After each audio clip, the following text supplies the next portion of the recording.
Saya punya bapak rohani, dia dari karismatik. Ya, dia membentuk saya secara karakter. Jadi saya dibimbing secara karakter, spiritual, mental, tapi di satu sisi saya juga dibimbing oleh bapak rohani saya yang lain yang pengajarannya kuat. Mereka berusaha untuk membungkam saya dengan cara-cara mereka, politik apa segala macam. Tapi saya bilang begini, kalau Tuhan tidak izinkan itu terjadi, itu tidak akan terjadi. Saya sudah melalui semua yang susah-susah itu dulu, tapi saya sampai sekarang baik-baik aja. Artinya begini, kalaupun nanti saya harus diperlakukan dengan tidak adil lagi, lalu saya harus mengalami ketidakadilan itu, ada hal yang menanti saya di ujung dari semua itu. Makanya ketika mereka berusaha membungkam penginjilan saya nggak mau berhenti gitu. Tetap aja konten. Karena saya bukan penjahat. Saya nggak takut mati. Nggak takut ya? Mati kan untung. Ya, betul. Oke. Tapi ternyata hari ini kamu mengatakan bahwa memang ancaman itu banyak.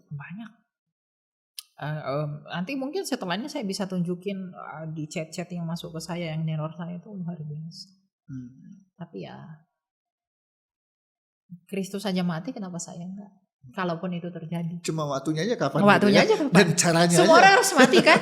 Iya. Caranya aja, waktunya aja yang menentukan tuh kapan. Yang lain-lain mah ya. Iya, yang takut mati malah cepat mati ya. Yang nggak takut mati nggak mati-mati gitu ya. Bukan kisah sembarang kisah. Kisah ini istimewa sebab terjadi oleh karena kasih dan dibagikan dengan landasan kasih juga. Inilah podcast Berbagi Kisah dan Kasih bersama saya, Yunus Timotius.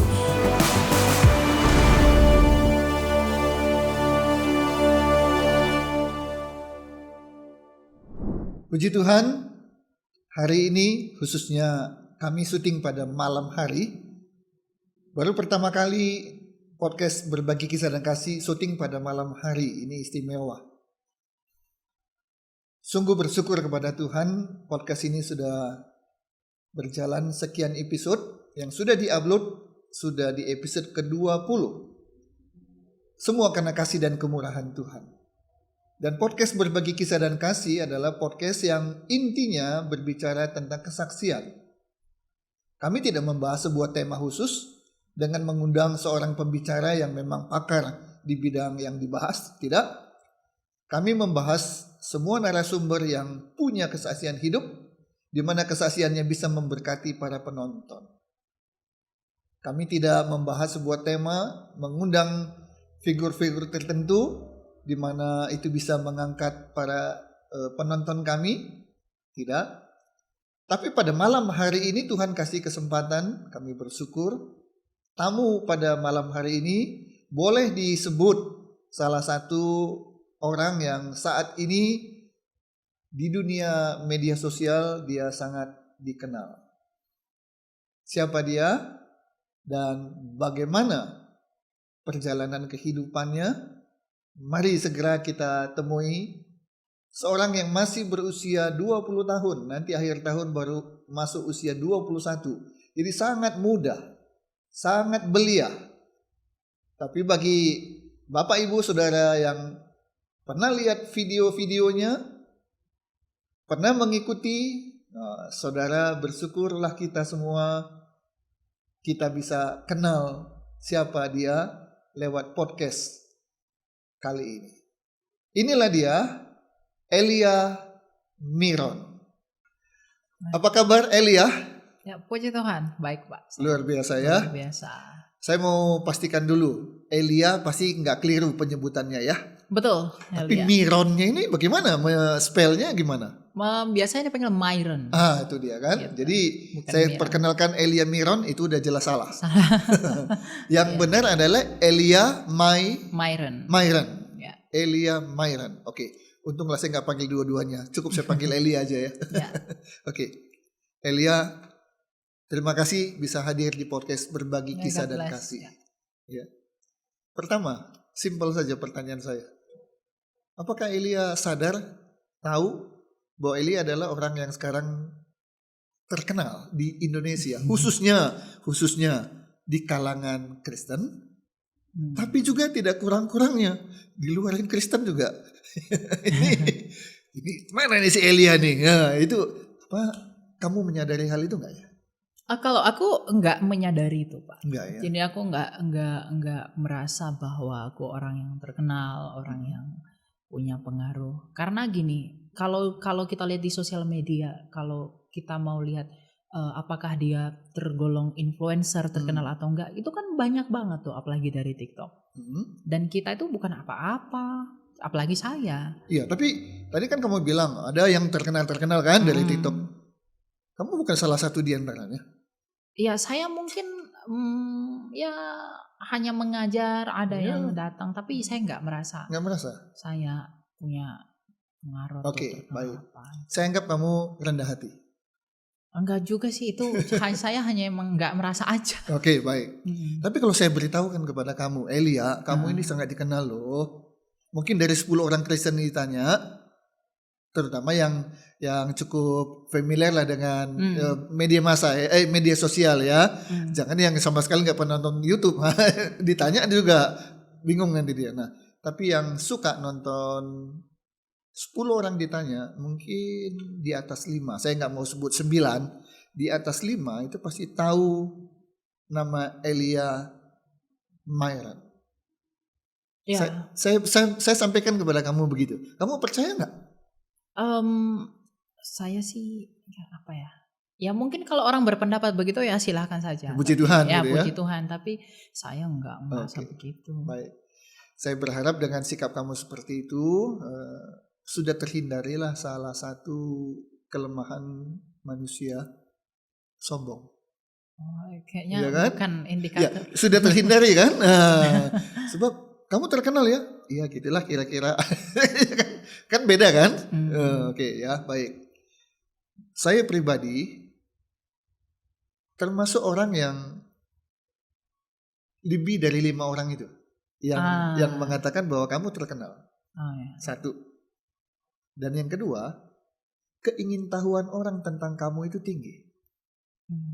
Saya satu di antaranya.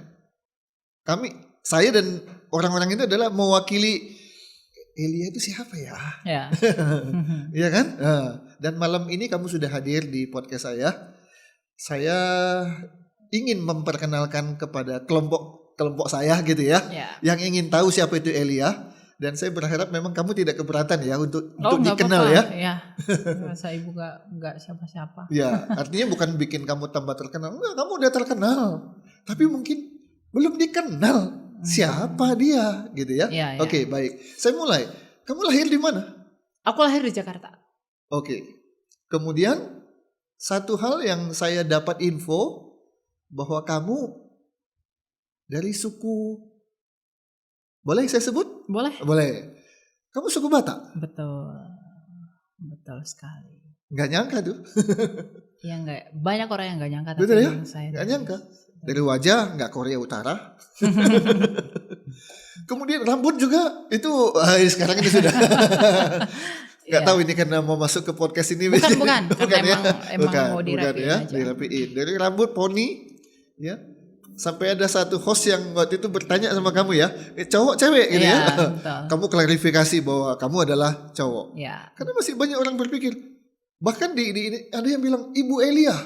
Iya banyak. Banyak ya. Oke. Kamu adalah laki-laki. Betul. Usianya 20-21 tahun? 20 OTW 21. Karena aku ulang tahunnya Desember ya. Oke, jadi udah lewat belasan tahun ya. Udah lewat, tapi baru 20-21. Oke. Masih muda? Masih muda? Ya sangat, tentu muda. Ya, kalau muda. Orang bilang saya tua itu salah. Wah, salah ya. Oke. Orang Batak. Ya. Sekarang pertanyaannya, kalau lihat di apa ya? Kamu menyebut apa itu di vlog, di apa istilah yang kamu pergunakan bahwa video kamu begitu banyak. Video itu ada di YouTube, ada di TikTok, ada di mana berbagai platform media ya. Nah, bertanya, kok bisa ya dia tahu banyak hal tentang Alkitab? Nah, di usia yang Orang belum tahu persis ya, seperti saya bilang 20-21 ya. Orang hanya lihat wajah kamu, ini masih muda. Nah, seorang anak muda bisa menjawab berbagai pertanyaan-pertanyaan yang jujur aja, saya gembala, saya pendeta. Diberi pertanyaan kepada kamu, dan itu kalau diberi kepada saya, belum tentu saya bisa jawab. Dan saya juga mewakili mungkin beberapa pendeta-pendeta, atau berapa banyak pun, hal yang sama. Kami nggak tahu itu menjawabnya, asal jawab sih bisa. Tapi kamu bisa menjawab, dan orang bisa bilang, wah, apa yang terjadi? Bisa seperti itu. Kalau bicara kenapa bisa jawab gitu ya Pak. Karena begini, bisa nggak orang makan kalau makanan itu nggak ada? Pasti dia nggak bisa makan. Ya. Kenapa kita bisa menjawab? Karena ada jawaban dalam kekristenan. Ya, tapi jawabannya tadi mana kan bisa aja kan? Betul, betul. Tapi begini, kan Alkitab itu, kekristenan itu adalah sebuah gerakan yang memang percaya kepada Kristus yang disampaikan dalam Alkitab. Dan Alkitab itu jawaban dari segala sesuatu. Dia sudah memberitahu. Tetapi apakah kita mau mencari atau enggak? Dan saya pribadi, saya enggak merasa saya tahu banyak. Karena semakin saya belajar, kan ketika orang bertanya kepada kita, misalnya di TikTok mereka tanya-tanya gitu, semakin bervariasi pertanyaan itu, semakin banyak. Dan itu memacu kita semakin belajar. Artinya semakin banyak orang yang bertanya sama kita, artinya kita semakin gak tahu. Karena keinginan kita itu adalah gimana caranya kita membuat dia mengerti dan dia terpuaskan dengan jawaban kita. Jadi kalau ada orang mengatakan kenapa kamu banyak tahu, menurut saya gak banyak tahu. Saya gak banyak tahu. Tapi karena memang Alkitab itu adalah pengetahuan itu sendiri, jadi ketika kita menggali lebih dalam, kita akan tahu banyak. Dan itu tentu butuh proses, dan setiap proses orang itu berbeda-beda. Oke, anggaplah saya terima jawaban kamu. Sebenarnya saya ini nggak terlalu banyak tahu loh. Oke, saya terima ya. Tapi yang nggak bisa kamu bantah, kamu bisa jawab. Ya bisa jawab. Emang kamu asal jawab gitu kan nggak mungkin juga kan? Karena ya kami juga nonton loh, gitu ya. Bahwa kamu menjawab dan jawaban kami itu nggak asal bunyi. Makanya kami berkesimpulan nggak bisa Elia menjawab kalau dia nggak tahu. Betul. Nah, jadi kalau kamu bantah, enggak kok saya nggak banyak tahu, aneh. Kamu bisa nggak banyak tahu, tapi bisa jawab sesuatu yang kalau kami ditanya, mikir dulu nggak bisa jawabannya apa ya, supaya jawaban itu benar. Nah, ini ayo gimana kamu? Mungkin banyak tahunya itu tergantung sih Pak. Jadi kalau orang mungkin yang sama sekali, ya mohon maaf saya katakan nggak pernah baca Alkitab atau nggak mau pelajari Alkitab gitu kan, mungkin bilangnya aduh banyak tahu gitu. Tapi kalau untuk orang-orang yang sudah terbiasa di situ, karena begini, apologetika itu kan pertanggungjawaban ya. Jadi segala sesuatu itu iblis-iblis di luar kekristenan itu berusaha untuk menggugat Alkitab dari segala sudut. Maka kita sebagai seorang apologet yang bertanggung jawab harus mempertanggungjawabkan semua tuduhan itu. Nah, makanya kita tuh kan dasar Alkitab. Belajar dasarnya Alkitab dong. Bukan hanya karena asal ngomong aja. Bukan, pasti Alkitab. Kalau kita pun asal ngomong, ya orang juga nilai kita nggak begitu, karena kita nggak memunculkan pengajaran baru kan. Kita hanya menegaskan pengajaran-pengajaran yang diajarkan Tuhan Yesus, para rasul, bapak-bapak gereja. Kita nggak kemudian saya tampil ke TikTok lalu saya buat pengajaran baru, Elianisme atau apa. Enggak. Nabi Elia gitu. Kita hanya meneruskan aja. Dan semua apa yang saya mungkin utarakan, yang saya argumentasikan, meskipun kita nggak bisa pungkiri bahwa banyak perbedaan pendapat, tapi semua itu ada dasarnya dan sudah dinyatakan. Tinggal kita, apakah kita mau cari tahu atau tidak. Dan kita cari taunya mau banyak atau sedikit. Kan pilihan ada di tangan kita. Gitu. Jadi bukannya, tapi memang untuk mengajarkan itu adalah karunia. Tidak semua orang diberi Tuhan kemampuan mengajar gitu. Semua orang, ada orang pinter segala macam. Yang pertama dia belum tentu punya karunia mengajar. Yang kedua dia belum tentu terpanggil dan berani. Satu lagi, mengajar itu satu arah. Ya. Apologet itu ribet. Wah, jadi saya setuju bahwa tidak semua orang punya karunia untuk mengajar, betul. Tapi lebih lagi tidak semua orang punya karunia untuk menjadi seorang apologet. Betul. Bisa ngeper duluan loh. Karena yang dihadapi bukan lagi sesama satu iman. Betul. Nah, tapi kita tunda dulu pertanyaan itu apologet. Saya masih ingin tahu supaya penonton juga terpuaskan dengan pertanyaan saya. Bagaimana dia bisa banyak tahu gitu ya, walaupun kamu bantah nggak apa-apalah. Tapi faktanya memang tidak bisa menjawab kalau tidak punya pengetahuan. Dan kuncinya belajar itu aja. Belajar aja. Jadi pertanyaannya adalah, emang kamu sekolah teologi ya? Tidak. Nah, ini jawaban jelas dan tegas ya. Ya, tidak. Dugaan-dugaan kami yang selalu saya sebut ini adalah itu kelompok-kelompok yang memang kepo. Keponya positif gitu ya. Ya. Ingin tahunya itu ingin tahu, bukan ingin cari kelemahan, tapi pengen tahu ini anak kok bisa gitu ya. Nah, itu ya. Jadi kamu bisa banyak tahu itu bukan karena kamu sekolah atau di kuliah di STT, bukan? Bukan. Kayak belajar sendiri, belajar otodidak. Sekarang kan masanya itu internet itu udah menyediakan semua informasi yang ada, tinggal kita memilah, memvalidasi, mengkonfirmasi, ngeverifikasi itu benar enggak. Memang demikian. Saya banyak belajar dari apologet senior. Katakanlah Bapak Bambang Nursena, ya. Saya banyak belajar sejarah dari beliau. Bagaimana kamu belajar dari mereka? Datang ke mereka, mereka ngajar kamu? Bukan datang langsung. Jadi saya tonton konten YouTube. Oh, itu caranya masuk kamu belajar. Betul. Sebab ada orang berpikir, pantas dia belajarnya Bambang Nursena. Dia murid Bambang Nursena toh. Bisa jadi kan? Bukan, saya bukan murid langsung siapapun. Jadi saya nggak bisa mengklaim saya muridnya si Anu, enggak. Atau mereka mengklaim dia itu murid saya, enggak. Saya belajar dari konten-konten mereka, kan mereka udah publikasi dan memang ya saya juga punya keinginan untuk belajar. Nah, apa yang mereka utarakan saya pelajari tuh. Ya. Jadi bahan ya, jadi bahan. Pengetahuan. Kan konfirmasi dasar-dasar yang mereka sebutkan itu apa, kita cari lalu kita pelajari lebih lagi gitu. Itu cara saya belajar dan sering repetisi. Saya suka merepetisi. Saya memang sangat suka mengajar. Dulu saya waktu saya masih SMP SMA, saya ngajarin sekolah minggu apa segala macam gitu. Saya waktu SMA kan saya aktif di Olimpiade, saya mengajar orang-orang seperti itu. Saya memang suka mengajar, membagikan ilmu itu saya suka.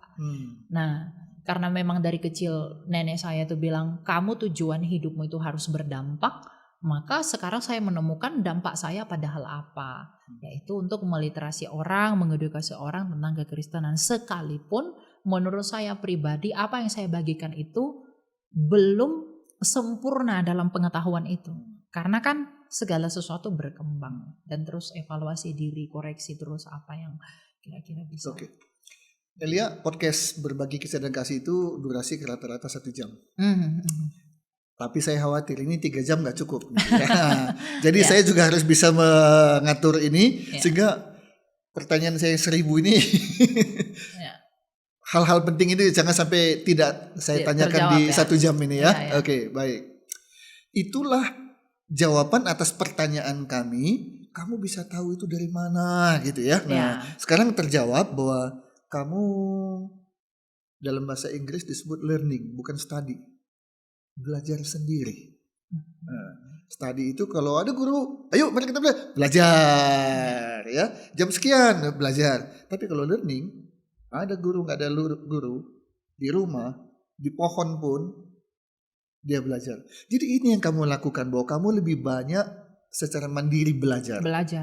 Tadi bisa lihat video ini, video bisa lihat buku, artikel buku, dan banyak. Internet. Ya. Dan saya punya bapak rohani. Saya punya bapak rohani, dia dari karismatik. Ya, dia membentuk saya secara karakter. Jadi saya dibimbing secara karakter, spiritual, mental, tapi di satu sisi saya juga dibimbing oleh bapak rohani saya yang lain yang pengajarannya kuat. Oke, jadi bapak rohani ini bukan diartikan sebagai gembala ya? Bukan. Oke. Tapi memang bapak rohani aku yang dari karismatik itu adalah seorang gembala dalam gereja. Iya, seorang gembala. Jadi bukan gembala kamu? Bukan. Oke, kalau gitu langsung aja. Kamu berjemaat di mana?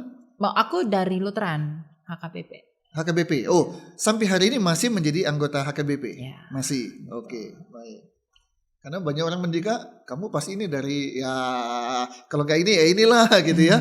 Tapi ternyata sekarang clear bahwa kamu adalah masih Lutheran HKBP. Tapi pengajaran saya lebih banyak mengadopsi pengajaran gereja-gereja timur. Ya, karena kamu sumbernya kan banyak. Banyak. Jadi kamu juga nggak bisa sebutkan kayak silat. ini Shaolin, nggak bisa ya. Kamu Butong kamu pelajari, Shaolin kamu pelajari, Kunlun kamu pelajari, semua kamu pelajari. Ya. Tapi yang penting kamu memastikan bahwa semua dasarnya dari Alkitab. Oke. Sekarang saya masuk kepada bidang yang kamu sedang jalani hari ini. Apologet. Ya. Ini yang namanya kan. Bahkan saya rasa kamu lebih dikenal. Kamu kan gak dikenal sebagai pengkhotbah kan? Tidak. Tidak toh. Tiap minggu kamu khotbah di gereja ini, gereja itu, diundang sana, begitu? Mengajar aja. Mengajar, tapi bukan khotbah di gereja ini, nanti pindah minggu depan 1 tahun udah penuh khotbah. Bukan begitu kan? Saya hari Minggu itu kadang ada jadwal untuk khotbah, tapi isi khotbahnya itu pengajaran. Khotbah tetap. Hampir Tapi tiap minggu. Saya pengajaran enggak tiap minggu juga. Ya minimal 2 kali lah. Ya, makanya kamu nggak bisa disebut sebagai pengkhotbah kan? Nggak bisa. Oke, tapi tetap sebagai pengajar. Oke. Dan kamu bukan pendeta kan? Bukan. Bukan ya. Nggak tahu kalau nanti ya. Ya lihat nanti. Ya, tapi pokoknya hari ini bukan. Bukan. Oke. Sekarang kamu banyak melakukan di video-video yang ada di TikTok kah, di YouTube kah, adalah debat. Karena orang mau bilang itu diskusi, saya kurang setuju ya. Diskusi menemukan persamaan. Ayo, tadi kita beda dan akhirnya mari kita diskusi dan oke, kita sepakat di sini, tapi yang ini kita nggak sepakat ya. Oke. Tapi kalau debat menang-menangan, ya. Saya benar, kamu salah. Itulah debat dan ini yang terjadi dan rame adalah perdebatan Kristen dan saya bilang non-Kristen lah. Non-Kristen banyak lah gitu ya. Nah, betul bahwa kamu lebih banyak aktivitasnya saat ini adalah di apologet, yaitu isinya debat dengan orang-orang yang bukan Kristen, betul? Dibilang debat juga enggak, karena bagi saya begini, debat itu adalah metode pengajaran. Karena debat itu bagaimana kita mempertahankan pengajaran Kristen ini dari orang-orang yang berusaha menghancurkan itu. Ya. Jadi saya kalau mungkin dilihat di konten-konten saya itu, saya lebih melindungi iman kekristenan yang berusaha untuk dirusak ini. Saya lebih banyak mengajar. Kalau untuk bahas agama orang tuh saya nggak pernah. Tapi ketika ada orang dari iman yang lain bertanya kepada kita, saya akan gunakan pengetahuan saya tentang iman dia untuk menjembatani agar dia mengerti apa yang kita imani. Karena jadi itu sebagai bentuk analogi. Jadi ada iman lain tanya ke kita, Yesus itu kok firman sih? Firman kok jadi manusia begitu. Lalu saya akan menjembatani, oh di imanmu juga percaya firman jadi buku. Dan itu kamu sebut kitabmu. Kalau di imanmu itu firman jadi buku, di iman kami firman jadi manusia, apa bedanya? Jadi saya menggunakan pengetahuan tentang iman mereka itu untuk bisa memahami apa yang kita imani. Karena tujuan saya itu adalah membuat mereka tidak tersandung dan tidak salah paham, sehingga mereka tidak punya alasan untuk tidak mau percaya lagi kepada Yesus. Hanya saja itu tentang egonya mereka. Kalau mereka pertanyaannya sudah dijawab semua, lalu mereka tidak mau memutuskan untuk percaya, artinya ya mereka memang memilih untuk tidak mau percaya. Itu urusan mereka. Itu urusan mereka. Tapi karena misalnya, saya tidak percaya nih karena pertanyaan ini janggal, itu harus dijawab. Dan kadang dalam memberi jawaban itu mereka ngeyel, mempertahankan diri, itu wajar. Karena tidak di zona amannya mereka. Nah, ketika berargumentasi itu, terkadang terjadi debat, tapi tujuannya bukan itu. Jadi ada yang bilang Yesus bukan Tuhan karena memang tidak tahu. Karena memang nggak tahu. Atau memang sengaja untuk berdebat. Mendebat dan kemudian untuk bisa meyakinkan orang Kristen Yesus itu bukan Tuhan. Bukan Tuhan. Nah itu yang kita lawan. Jadi mereka bilang ada orang yang niatnya jahat kan. Oh Yesus itu bukan Tuhan. Dia berusaha buktikan dari hal. Saya jaga benteng. Nah untuk menjaga benteng ini mereka nggak boleh rusak lah. Debat pasti terjadi. Oke. Susah memungkiri memang ya. Tidak ingin debat, tapi akhirnya kan memang jadi debat kan. Ya. Nah, jadi keadaan yang membuat demikian. Yang membuat jadi debat. Betul. Nah, tapi Elia setuju gak dengan saya bahwa memang ada sih debater ya, bahkan menyebut namanya dia debater gitu ya. Yang memang tiap kali kontennya ada memang debat. Ya. Bahkan memancing dan mengundang serta menantang untuk berdebat dengan dia. Kristen dan non-Kristen. Itu gak bisa dipungkiri kan? Yeah. Ada. Cuma Elia tidak masuk dalam golongan seperti itu. Enggak. Saya bukan gimana ya, tapi saya bukan tipe orang yang suka mencaci, menghina atau memaki. Itu bukan gaya saya. Ya, apalagi yang seperti sekarang ini dilaporkan di lagi polisi. viral lah. Saya lihat dia mengetawain. Nah, saya bukan tipe yang begitu. Meskipun memang kadang-kala ya namanya manusia ya, tapi saya tidak membenarkan itu. Kadang kita terbawa suasana, ya kita mengakui kesalahan itu. Tapi secara holistik, secara umum, tipe saya itu bukan orang yang menghina-hina orang atau mencaci, menertawakan. Bahkan kalau Anda mungkin lihat konten TikTok saya atau mungkin saya live di TikTok itu, kalau orang misalnya live TikTok buat suara-suara ketawa seperti terkesan meledek, saya nggak pernah buat yang begitu. Karena memang bukan itu tujuan saya. Tujuan saya itu ya gimana kamu ini bisa mengerti apa yang kami imani. Saya mau menghantarkan Tuhan yang sudah mengubahkan saya luar biasa kepada kamu agar kamu juga mengecap apa yang saya kecap. Jadi ada tanggung jawab dari Elia dan harusnya begitu orang Kristen. Begitu. Ketika imanmu di otak-atik yang tidak sesungguhnya, kamu harus berbicara. Jangan diam. Karena itu bagian penginjilan. Iya. Betul. Cuma tetap dengan cara yang baik. Karena kan Rasul Petrus mengatakan, kamu harus berapologetika itu dengan menggunakan hati nuranimu, lemah lembut dan penuh hormat. Rasul Petrus sudah kasih tahu. Hanya saja memang ya saya masih orang muda ya, masih kadang labil apa. Ya kadang juga jatuh di dalam hal-hal yang tidak terkontrol. Terpancing juga gitu ya. Tapi kalau dilihat bisa dihitung.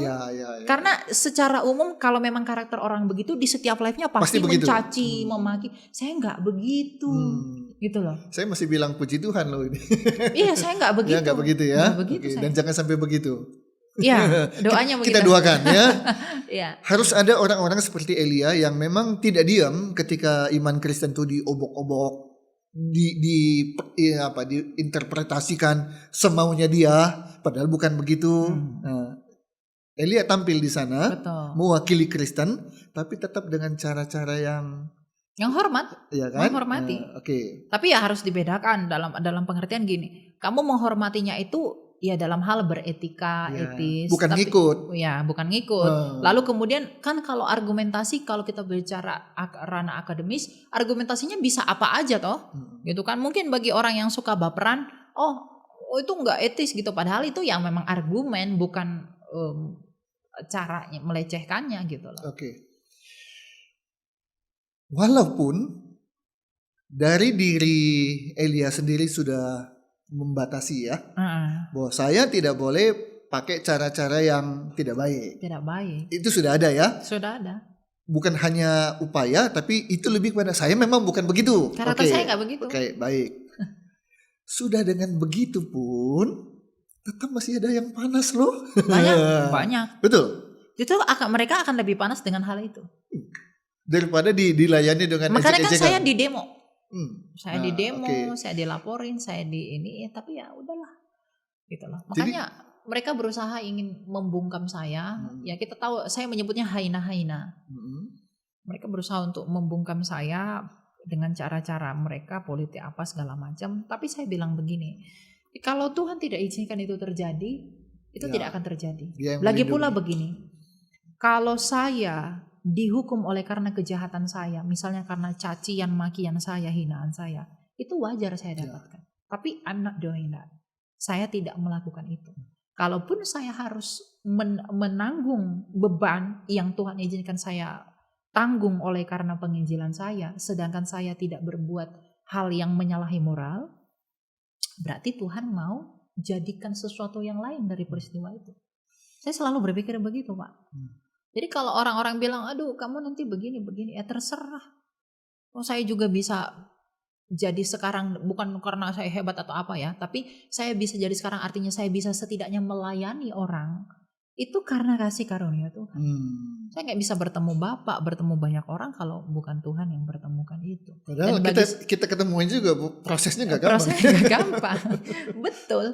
Dan saya melihat banyak kesempatan di dalam penderitaan dan kesempatan di dalam kesempitan situasi yang menekan saya.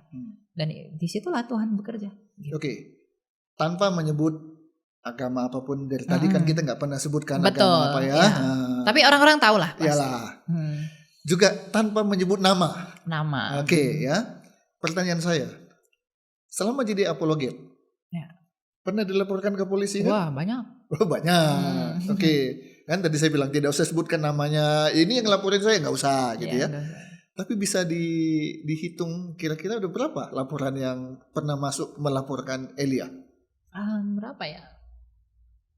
Kalau informasi yang saya dengar ya, karena saya kan punya relasi dengan orang-orang yang memang di bidang itu. Saya nggak tahu ini benar atau tidak, Ya, karena saya tidak lah, melihat gitu. katanya gitu. 15. 15, oke. Di daerah mana saja? Di satu daerah saja kah? Kebanyakan di Jawa.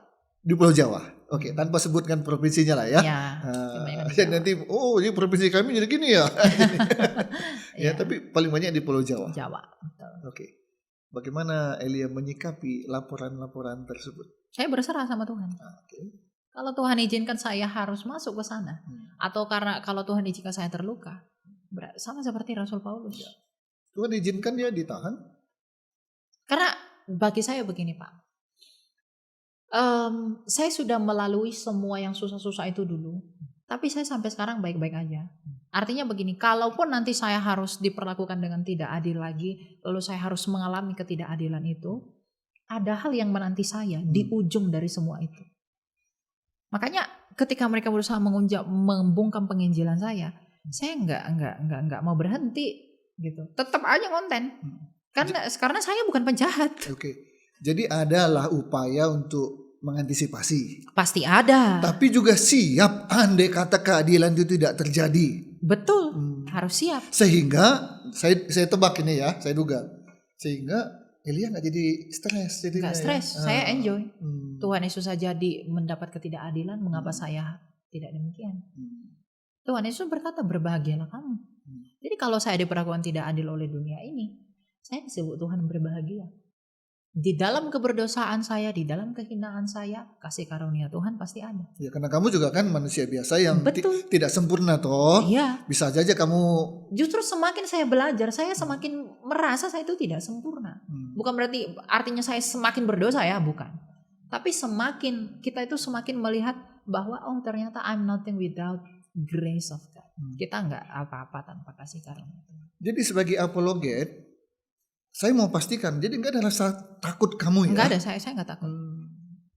Kalau saya takut, saya nggak mungkin konten lagi sampai sekarang hadiri ini. Saya juga diundang Bapak, atau saya kemarin ke Malang, saya juga akan ke Sumba, saya akan pergi melayani orang. Saya iyain aja. Saya nggak cek ini Pak Yunus ini siapa ya? Enggak. Makanya Bapak tanya video-video saya itu dilihat nggak? Saya nggak lihat. Karena memang ada beberapa hal yang ketika saya diundang, hati saya tuh nggak senang. Saya nggak akan responin.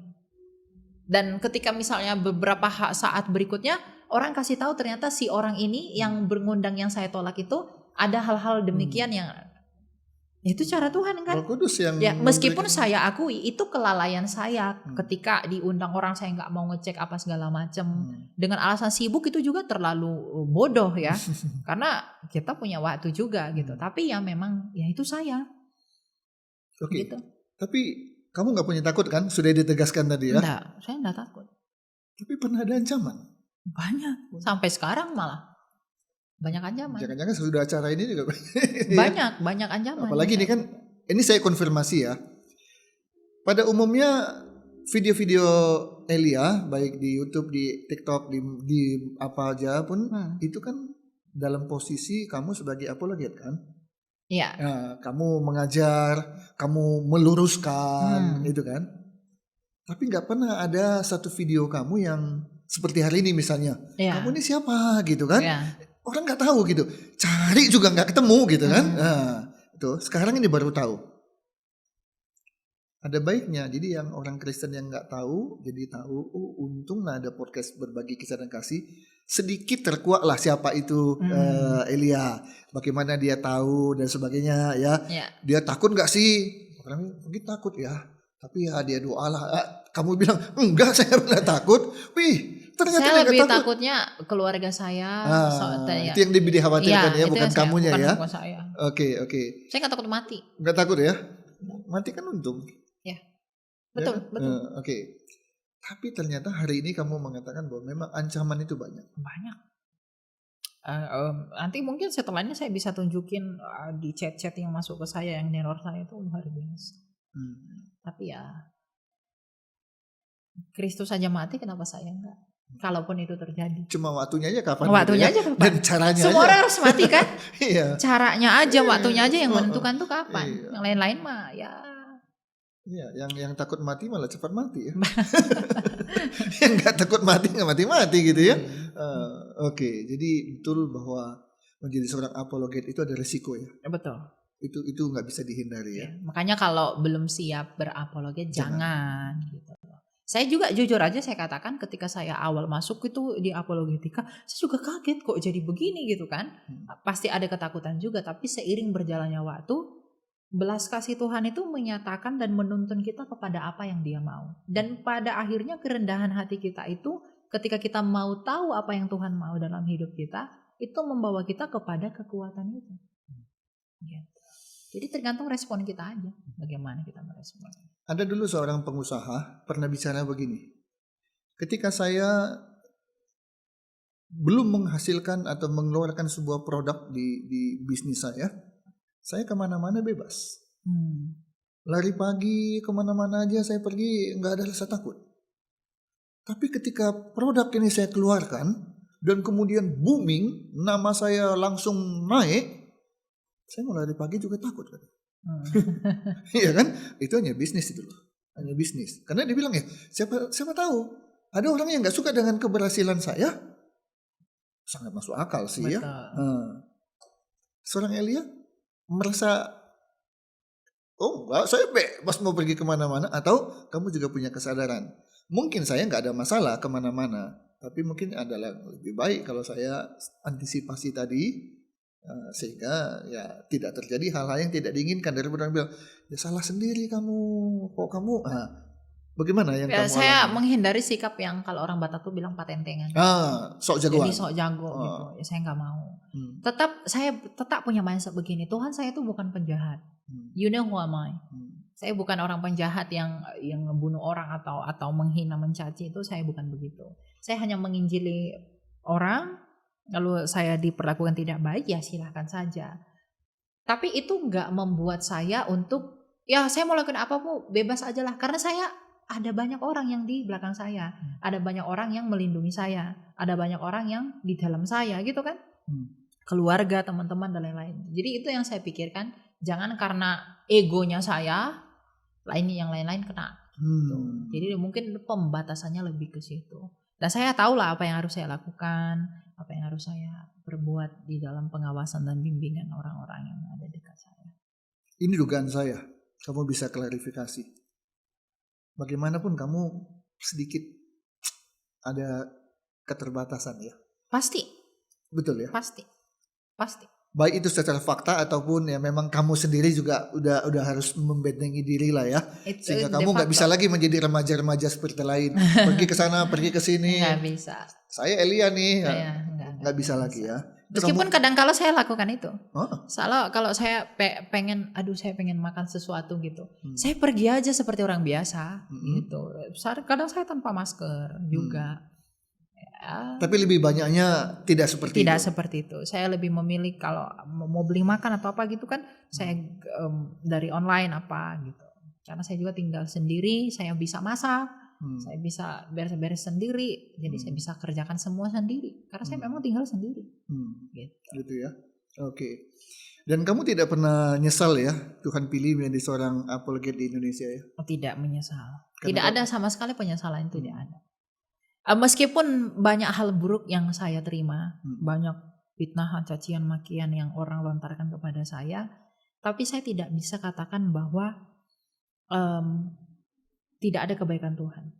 Kebaikan Tuhan justru di dalam semuanya itu saya rasakan lebih banyak. Saya minta kekuatan sama Tuhan. Dia bawa saya kepada hal-hal seperti ini. Ya itu proses itu begitu.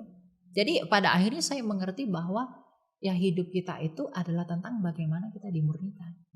Sekalipun saya tidak murni sama seperti orang-orang yang udah gimana, tapi itu prosesnya sampai kepada Pengkhotbah 3 ayat 1. Segala sesuatu ada waktunya.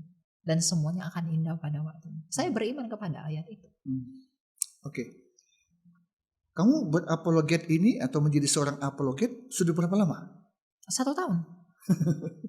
Bukan 5 tahun, bukan 10 tahun 2023 kan saya. Jadi waktu yang relatif singkat.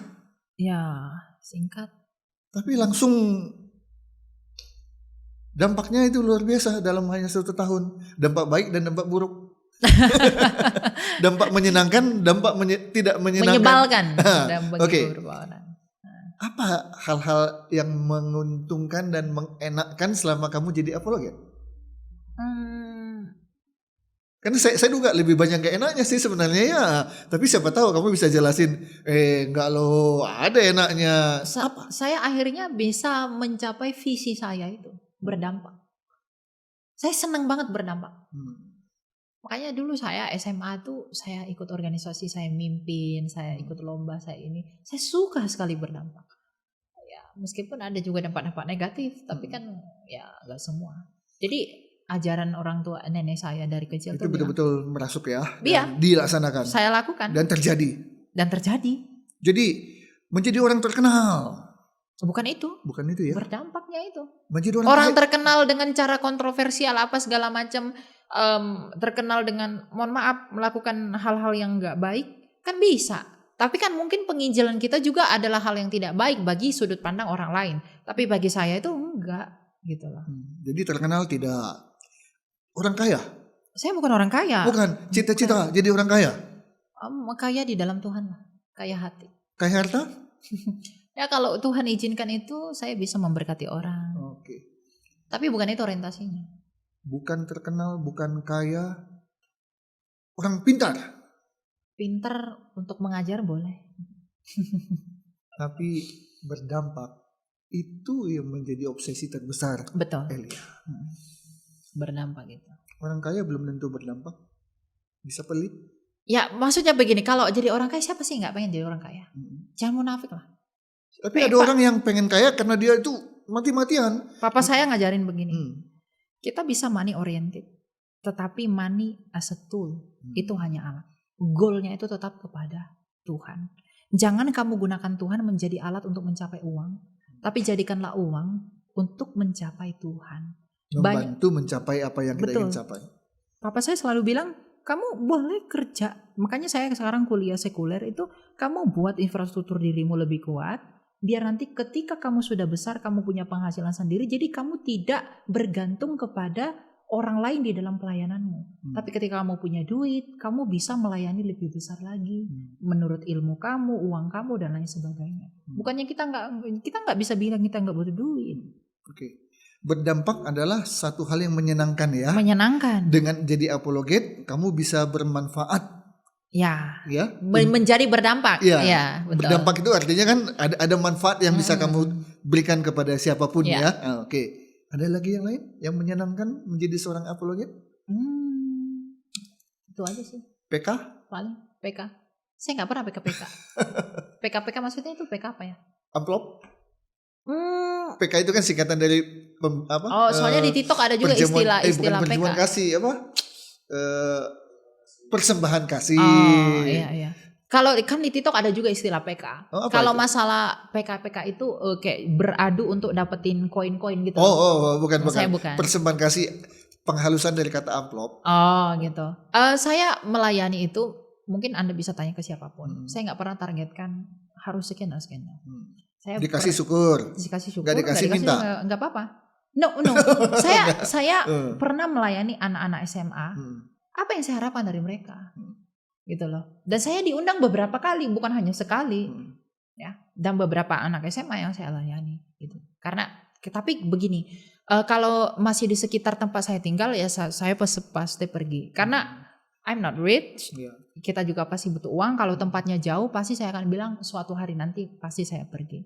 Saya melayani anak-anak IPB, anak-anak Trisakti, universitas. Saya pergi, saya naik kereta, saya naik busway dan lain sebagainya. Dengan duit saya, ya. Memang saya ada di universitas tertentu saya dikasih, tapi tergantung saya melihat keadaan mereka tuh gimana. Kalau emang sepertinya baik, lalu saya diberi itu saya terima.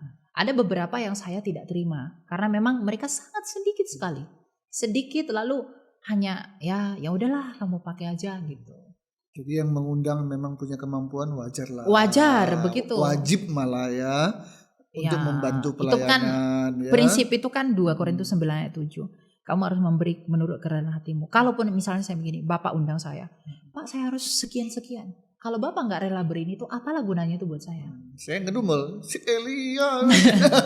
Ya, makanya saya punya tante. Dia dulu ngundang saya pertama kali ya. Dia bilang dia baru cerita ini hari-hari terakhir ini. Dia mulai ngundang saya itu bulan-bulan pertengahan tahun ini. Jadi dia bilang dia ngundang saya ke persekutuan doanya beliau. Ya kebetulan mereka pengusaha ya. Lalu dia suruh anggotanya teman sepersekutuannya untuk menghubungi saya. Saya mau nggak diundang sama mereka? Oke boleh gitu. Lalu mereka bilang berapa PK-nya begitu. Terus lalu saya bilang saya nggak ada syarat untuk itu. Lalu si orang yang disuruh tante saya kembali ke tante saya. Lalu tante saya itu ngundang saya. Dan ketika dia tahu saya tidak menyarat-nyaratkan itu, sampai 2 kali seminggu saya diundang untuk mengisi persekutuan itu. Artinya berani ya? Iya. Jadi kan itu berkelanjutan kan. Sekalipun memang kita butuh duit, tapi itu bukan orientasinya gitu. Dan saya percaya kalau orang yang tulus melayani Tuhan pasti dicukupkan. Amin. Pasti. Amin. Ya. Jadi nggak perlu memasakkan dengan tanda petik ada tarif ya. Saya nggak pernah tentuin tarif. Oke. Sama siapapun Anda boleh tanya, saya tidak pernah tentuin harus sekian. No. Tapi kalau mau mengundang Elia, jangan suruh dia datang sendiri dong. Beli tiket sendiri. Nginap nanti dia harus cari hotel sendiri. Jangan. Tapi nggak ada yang seperti itu. Semua sudah tahu lah ya. Semua sudah tahu. Nah, jadi jangan juga memanfaatkan karena Elia bilang saya nggak pernah tarik-tarik. Oh udah kalau kita undang dia nggak usah kita jangan ya. Tapi kita percaya kalau Tuhan menyuruh Tuhan mempersiapkan memperlengkapi semua kebutuhan. Ya. Gitu. Mungkin orang bahkan bilang begini kan sebelum ketika di chat kan pasti harus nanya dulu berapa. Enggak pernah begitu. Ya, jadi clear ya. Jadi kalaupun ada anggapan pertanyaan begini, PK-nya berapa ya untuk Elia ya? Udah nggak usah lagi ada pertanyaan yang seperti itu ya. Betul. Kalau kamu mau undang saja. Bahkan di TikTok itu Pak, saya itu nggak buat. Kalau mungkin teman-teman tuh lihat kalau di TikTok itu kan ada target live tuh. Jadi si host ini menginginkan penonton itu memberi dia jumlah uang sekian. Saya nggak pernah buat begitu. Dulu di awal-awal saya muncul memang saya buat begitu. Tapi setelah saya sadari, aduh ini nggak benar. Saya nggak buat begitu lagi. Oke. Jadi Elia lebih banyak muncul di mana? Di YouTube, di TikTok? Jadi banyak yang di TikTok itu direcord oleh orang-orang, lalu di-share ke YouTube. Gitu. Makanya orang-orang bisa naik kan tuh tanya-tanya. Asalnya dari TikTok. Dari TikTok. Baru kemudian di-uploadnya di YouTube. Di YouTube. Gitu. Oke. Satu pertanyaan ini berkaitan dengan apologet. Ada nggak pertanyaan ataupun suatu hal yang dilemparkan oleh pihak sana yang bagi Elia ini memang pertanyaan yang paling sulit? Nggak ada yang sulit. Bukan bentuk arogansi saya, tapi itu adalah saya mau memberitahu inilah kesempurnaan Alkitab. Nggak ada yang sulit. Apa yang sulit bagi Tuhan? Dan kemudahan dari Tuhan itu sudah dinyatakan bagi kita. Gak ada yang sulit. Apa yang mereka tuntut? Yesus bukan Tuhan, jelas. Yohanes 13:13. Atau mungkin apa sih yang mereka mau tanya? Oke. Sejarah clear banget kita. Alkitabnya tidak asli. Oke. Dibuktikan bahwa terjemahan dari aslinya di dalam kemudian terjemahan bahasa Inggris diterjemahkan dalam bahasa Indonesia dan dibuktikan di terjemahan Indonesia ada kesalahan. Gampang sekali jawabnya itu. Dogma Kristen itu bukan dari terjemahan. Dogma itu dari bahasa asli. Yesus Tuhan itu bukan dari terjemahan bahasa Indonesia. Itu dari bahasa asli Yunani bahwa dia memang Tuhan. Gampang jawab itu. Oke, itu mengenai Yesus Tuhan. Tapi mengenai Alkitab yang dipakai oleh orang Kristen ya di Indonesia. Mungkin dimulai dari kata tidak asli satu. Ternyata nggak bisa dibuktikan lah mana yang palsunya, mana yang aslinya. Ya kan udah selesai di situ kan. Tapi bahwa terjemahan itu yang sekarang ini kita punya dan kebanyakan kita punya ini adalah terjemahan dari LAI kan. Yeah. Nah, Terus kemudian ya terjadi, memang ada beberapa kesalahan. Mistranslation pasti ada. Itu suatu hal yang wajar kan? Itu hal yang wajar. Tidak bisa itu sempurna sebenar-benar menurut bahasa itu nggak bisa. nggak mungkin. Jadi ketika memang kita tidak mau membantah lah ya bahwa ada salah. Kita harus mengakui itu. Tapi tuduhan itu tidak akan berdampak apapun bagi kekristenan. Karena begini Pak, ketika mereka katakan terjemahan itu kayak viral, misalnya saya sebut namanya Jesslyn. Dia apologet dari pihak yang lain. Dia mengatakan kalau terjemahannya saja sudah rancu, apalagi aslinya. Itu kan logikanya terbalik. Kalau itu sama dengan mengatakan kalau barang KW-nya aja udah jelek, gimana barang aslinya? Ya jelas KW nggak ada yang bagus, iya kan? Kan begitu. Jadi kalau mereka berkata Alkitab itu palsu, oke, palsunya itu padahal apa? Om, itu sudah dipalsukan. Bukti pemalsuannya apa? Kita bisa buktikan dari misalnya sampai sekarang kita bisa temui di museum ada naskah dari abad keempat, naskah Peshitta yang berbahasa Aram pun ada, yang berbahasa Syria pun ada, kodeks meskipun abad ke-10 ya untuk Leningrad dan Aleppo, kita punya Septuaginta, kita punya Prasasti, kita punya naskah Qumran, kita punya naskah Laut Mahti dari gua ke-7 gua ke-11. Semua bisa diuji. Enggak ada yang gak bisa diuji. Hanya saja kamu mau denial atau enggak. Dan argumentasi gini kan, karena mereka bertanya itu, kamu tidak asli. Bersalahnya Alkitab itu menjadi bukti kebenaran mereka. Itu kesesatan berpikir. Artinya kalau Alkitabnya salah, kitab kami pasti benar. Itu logika falasi. Enggak begitu cara berpikirnya.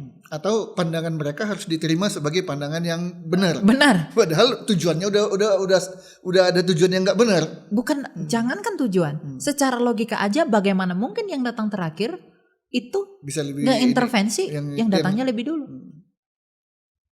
Oke. Tapi jawabannya Elia terhadap apakah keselamatan kekal atau tidak kekal itu juga menjadi sebuah perdebatan sendiri di kalangan Kristen. Kalau saya tidak salah, Elia penganut keselamatan itu kekal. Tidak bisa hilang. Tidak bisa hilang. Dengan memberikan sebuah ilustrasi bahwa kalau kamu ternyata nanti masuk neraka itu bukan karena tidak kekal, tapi kamu yang meninggalkan kekekalan. Betul. Saya nggak salah begitu jawabannya ya. Karena keselamatan itu objek, bukan subjek. Keselamatan itu seperti ini, air di dalam cangkir. Kalau dia tetap dalam cangkir ini, dia akan tetap terjaga. Tapi kalau dia keluar dari sini, air gelas itu tetap ada. Tapi air itu becek-becek. Dia yang kehilangan wadah ini untuk teratur. Keselamatan itu objek. Keselamatan itu diberi sebagai karunia bagi dunia ini di dalam sabda itu. Masalahnya, kamu mau di dalam dia enggak? Kalau kamu tidak mau, kamu keluar meninggalkan keselamatan itu, maka kamu tidak selamat. Tapi keselamatan itu tetap ada. Sama seperti perumpamaan anak yang hilang. Orang yang meninggalkan bapaknya ketika kembali kepada bapaknya itu sangat menyambut dia. Allah itu pun begitu. Ketika orang sudah meninggalkan Kristus, dia kehilangan keselamatannya pada saat itu. Tapi ketika dia mau masuk kepada Kristus, Allah membuka keselamatan itu. Dia gak pernah bilang kamu kembali lagi, gak boleh. Dia tetap terima. Ini ketika ada yang bilang kalau gitu kita dosa tobat gitu aja dong kalau kekal. Oh gak boleh gitu. Karena bukti dari kamu orang diselamatkan adalah kamu tidak lagi mencintai dosa. Sama seperti saya makan obat, saya sembuh, saya gak batuk-batuk. Kalau saya mengatakan saya sudah sembuh, tapi saya masih batuk-batuk, artinya saya gak sembuh.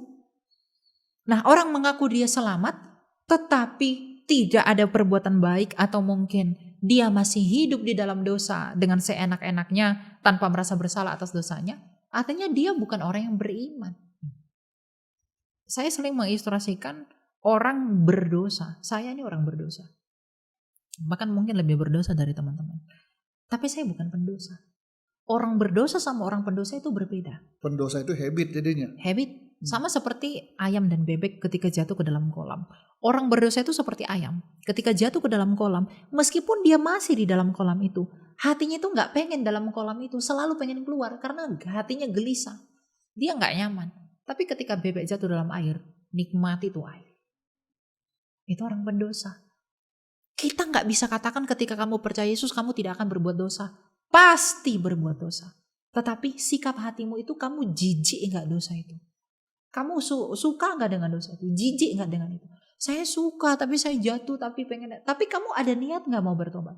1 Yohanes 1 ayat 9. Ia adalah setia dan adil. Kalau kamu datang mengaku dosamu, ia akan mensucikanmu. Makanya pertobatan itu setiap hari. Gak boleh setelah dibaptis otomatis selamat. Bukan begitu maksudnya, keselamatan tidak bisa hilang itu. Karena keselamatan itu adalah proses. Kan iman itu juga mencakup kepada pengertian setia. Kalau dia mengaku beriman tapi dia tidak setia, di manakah imannya? Bagaimana dengan baptis? Perdebatan, selam, percik, selam. Saya percik. tidak pernah mempermasalahkan itu. Kitab sucinya para rasul, kitab tradisinya para rasul, namanya kitab Didache dari abad pertama. Di bagian ke-7 mengatakan, baptisan itu bisa dalam 3 hal. Selam, percik, tuang. Tapi syaratnya mutlak, 1, harus dengan air, dan yang kedua, ada 2 ya, harus dengan materi yang sama. Di dalam nama Bapa dan Anak dan Roh Kudus. 2 hal itu harus ada. Harus ada. Dan itu harus terjadi. Jadi kalau ada gereja yang baptis dengan bendera, itu sesat. Karena kamu harus dilahirkan dari air dan roh. Karena air dan roh adalah saksi di bumi. Elia berani ya untuk keluarkan statement, kalau tidak dengan air, Sesat. tidak dengan roh, tadi disebut dengan bendera, itu sesat. Pasti sesat. Oke. Kolose 2:11. Oke, tapi kalau dia dengan air itu hanya percik, air itu selam sama-sama air, itu boleh dan benar. Boleh. Jadi nggak usahlah kita Berdebat masalah metode itu enggak perlu. kamu yang percik masuk neraka, yang Nggak selam usah. yang masuk surga. Nah, nggak usah ya. Ya, enggak. Bukan hal yang fundamental. Bukan. Oke, Baptisan itu fundamental sekali. baptisan. Tapi cara baptisnya. Ya, enggak. Jadi apalagi berani mengklaim yang percik itu pasti masuk neraka. Neraka. Aduh, itu terlalu sombong itu. Songong. Hmm. Ya, bagaimana lalu orang ada satu, saya tidak pernah sebut gerejanya apa. Gereja terbesar di semesta ini. Itu baptisnya dengan percik. Lalu apakah Masuk neraka semua. semua? Oke. Kubur dengan kremasi. Enggak masalah. Tapi kalau boleh dikubur ya silakan. Kan ada orang misalnya orang dikremasi karena misalnya orang ada di Hong Kong, itu harga tanah tuh mahal banget. Jadi dikubur. Orang bilang, kalau nanti dia dikremasi, dia nggak akan dibangkitkan karena dari tanah harus kembali ke tanah. Itu abu dan debu. Debu. Nah, biasanya orang dari tanah kembali ke tanah. Sekarang saya tanya, ketika Tuhan Yesus mati di tanah atau dalam batu? Di lubang. Dalam lubang. Gua. Lalu apakah dia tidak bangkit? Tidak dimasukkan ke dalam tanah. Betul ya? Betul. Lalu apakah dia tidak bangkit? Oh, nanti tulang-tulang itu yang akan dibangkitkan. Gimana orang yang terlahir cacat? Yang ada tulang. Gak ada tulang. Lalu bagaimana orang yang mati di laut lepas, dimakan ikan tulang-tulangnya, apakah Tuhan tidak akan membangkitkan itu? Lagi pula bukan tubuh ini lagi yang kita pakai. Maka kita kan baca 1 Korintus 15 ayat 50 sampai berikutnya. Rasul Paulus berkata, yang dapat binasa ini harus mengenakan yang tidak dapat binasa. Jadi tulang-tulangmu ini yang tubuh saya yang ada sakitnya ini, lalu ada koreng-koreng apa segala macam, itu harus dibuang menggantikan seperti yang Kristus pakai. Tubuh kemuliaan. Karena darah dan daging tidak mendapat bagian dalam kerajaan surga. Jadi janganlah karena tulang-tulang nanti dibangkitkan, lalu bagaimana orang kecelakaan dilindas tangannya, jari-jarinya hilang, lalu apakah akan bangkit dengan begitu? Karena nggak begitu. Bagaimana dengan api? Nah, api ini selalu dikaitkan dengan neraka. Neraka nggak ada air, tapi adanya api.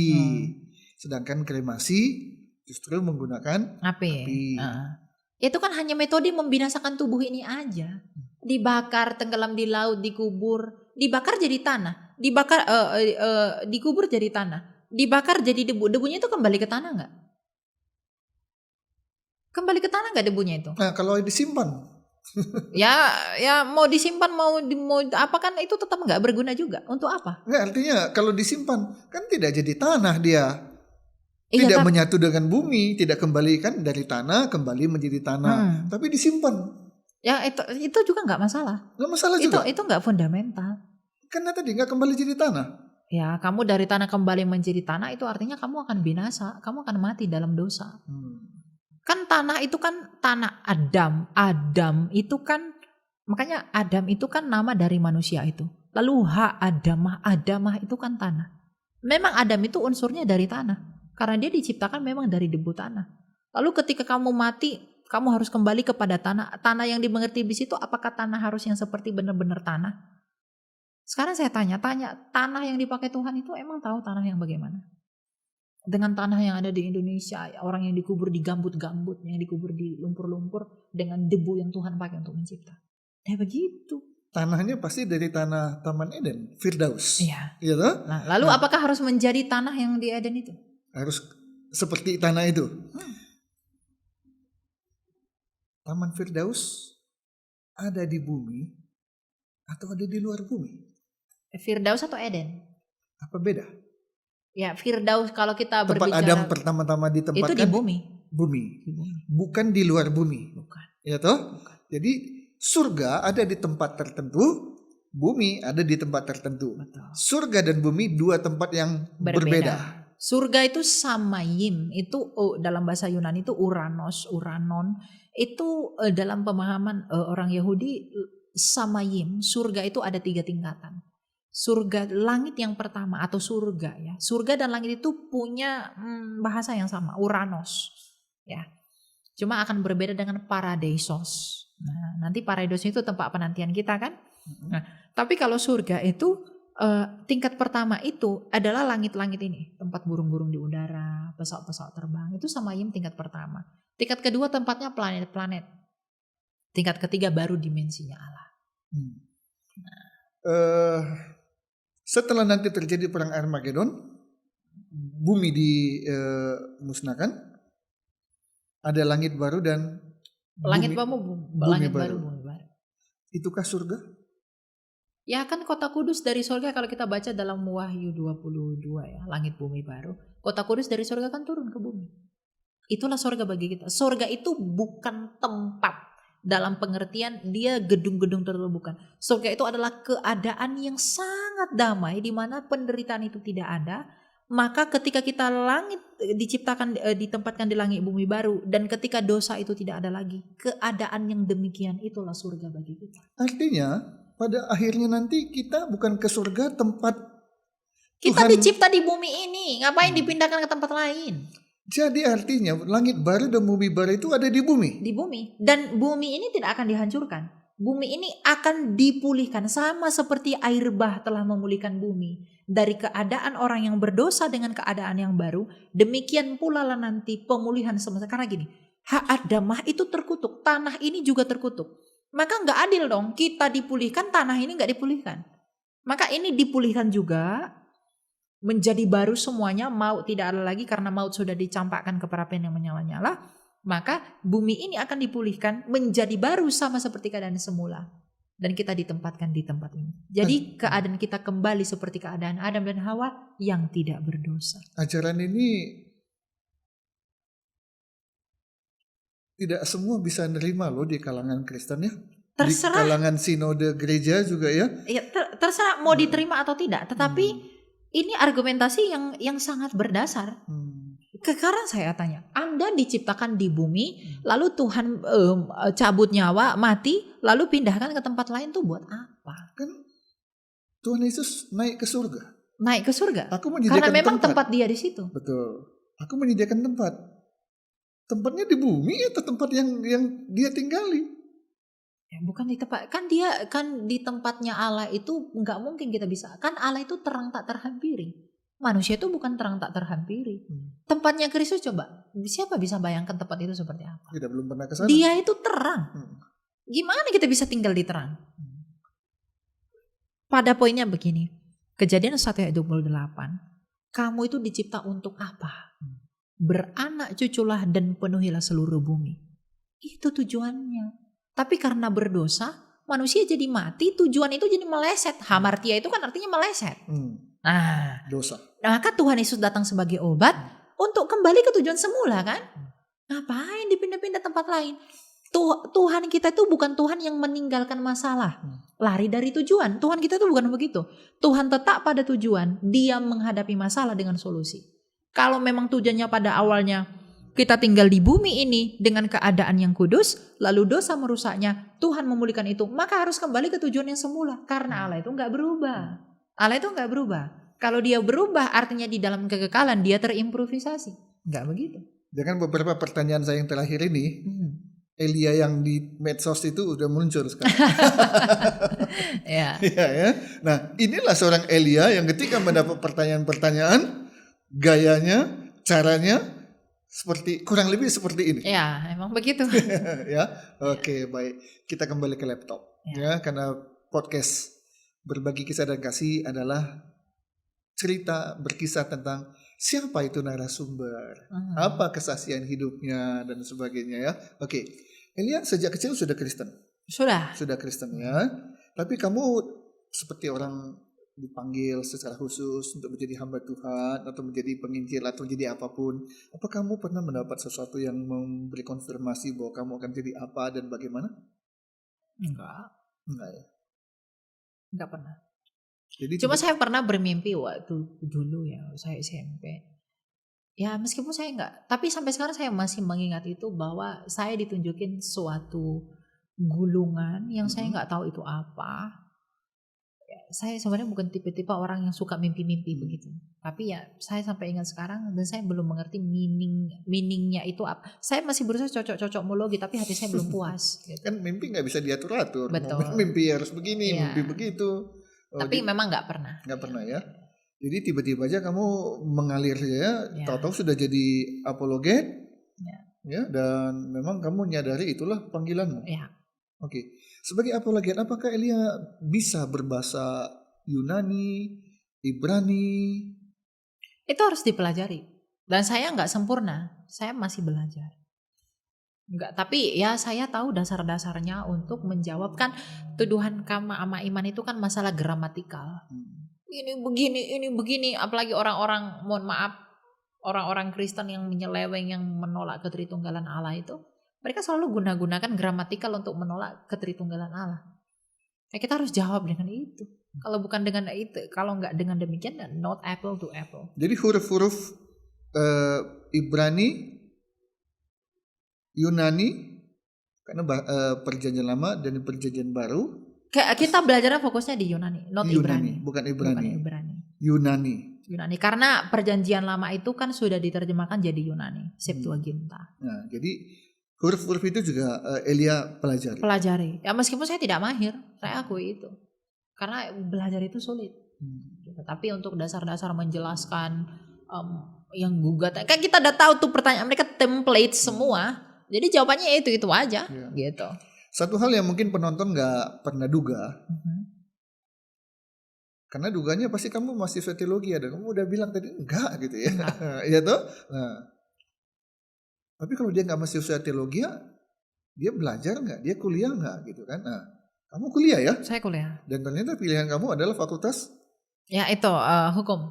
Itu yang banyak orang nggak duga itu. Ya. Termasuk saya juga nggak duga gitu ya. Nah. Apa rencana kamu untuk 1-5 tahun ke depan di dalam bidang pendidikan?